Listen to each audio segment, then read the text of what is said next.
Good morning, everybody. I have a story for you today called The Forever Tree, and it was written by Teresa Surratt and Donna Lucas, and it was illustrated by Nicholas Slater. Now, if you look at the picture, there is such a happy little girl and so many animals around the tree, and there's a banner at the top, and it says, "Something beautiful is always worth saving." So if you think about the word forever, forever means it lasts and lasts and lasts and it doesn't stop. So let's see why this is called the forever tree, because if you think about it, a tree is alive, and something that is alive, sometimes it gets old after some time. So let's see how it lasts forever. Okay, the forever tree. This is a true story about a tree that grew from something more than water and sunshine. It grew from love. Okay, so we know that trees need water and sunshine because it is a plant and it is alive. The animals knew the tree was very special, which is why they held all their sleepovers, weddings, and championship bingo tournaments inside. They fed the tree with laughter, singing and dancing, and from its deepest roots to its highest branches. That's how the tree grew strong and tall and proud. So first I see on this page, it looks like the animals really love this tree. They celebrate around the tree. They live in the tree. The raccoons were in charge of keeping the tree neat and tidy. They carefully cleaned it every day with gentle paws. The squirrels stocked the tree with books and games and colorful party supplies. The chipmunks adorned the tree too, but they were often distracted by the shapes of clouds and thoughts of chestnuts, so none of their chores ever really got done. So it sounds like the chipmunks, they were a little bit silly all the time and just daydreaming, and they wouldn't really help clean up. But it looks to me like many animals live in this tree and they take care of it. For years, the animals had the tree all to themselves. So very many surprise birthday parties, first kisses, and secret squirrel social scout meetings happened there. Oh, there's something different.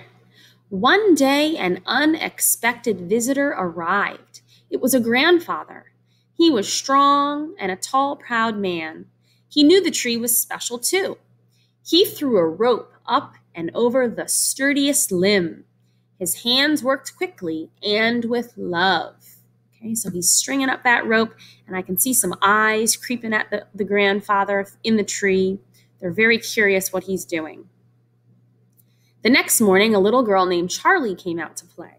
She saw the swing her grandfather had made just for her. "Thank you, grandfather," said Charlie. Push me, please."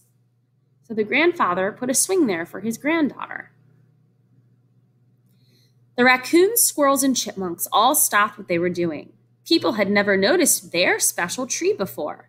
And from the grandfather's act of love, something new and beautiful began to grow.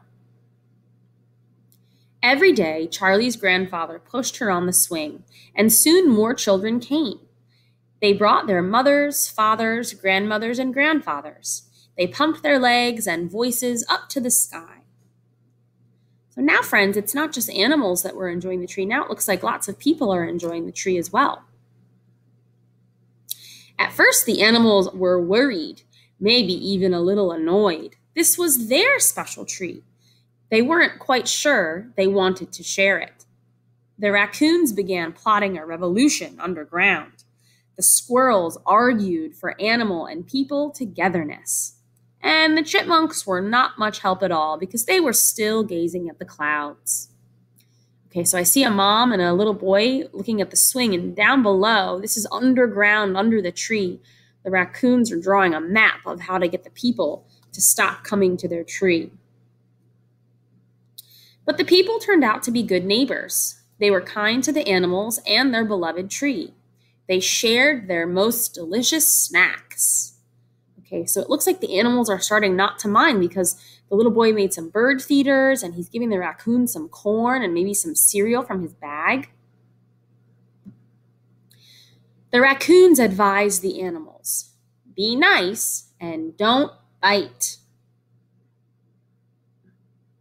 The swinging went on for many days, for months and years. There were more graduation picnics, polka parties, and hide-and-seek contests than you could count on all your paws. There was always love and laughter, and it kept the tree growing strong, tall, and proud. But one spring, after a long, hard winter, the tree did not wake up with budding leaves. The tree did not wake up at all. That spring, Grandfather did not return either. Oh, how Charlie and the raccoons and squirrels and chipmunks cried. So, friends, it looks like several things is happening on this page. The tree is not growing its leaves back after the spring, so it sounds like the tree is a little bit sick.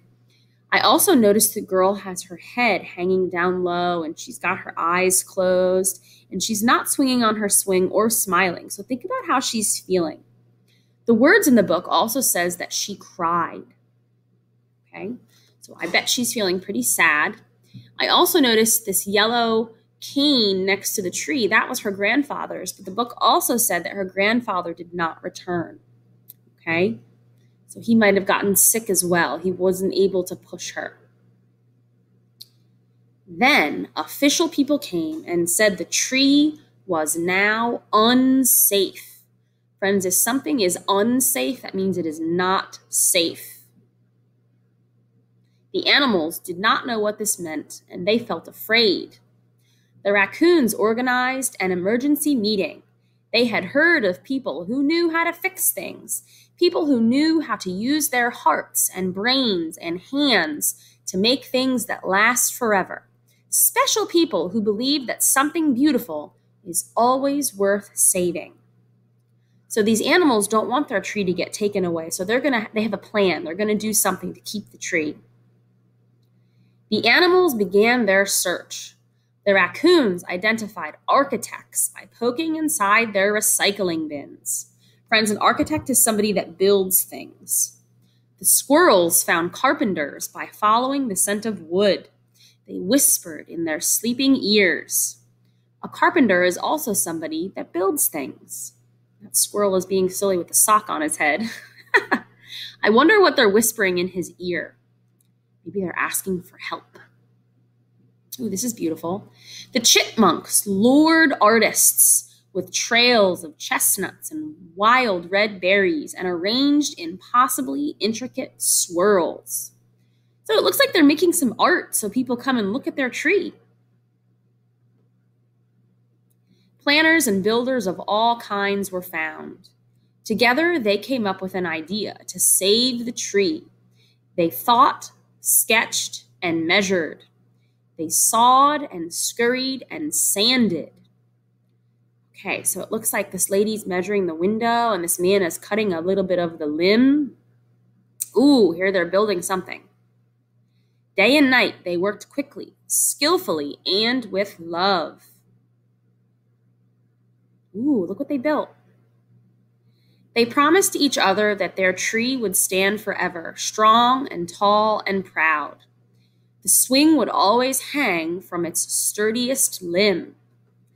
Okay, look carefully. It looks like they built a tree house. Even though the tree can no longer grow leaves, the trunk of the tree, the middle of the tree, is still strong enough and the limbs are still strong enough to hold a giant tree house. That's pretty cool.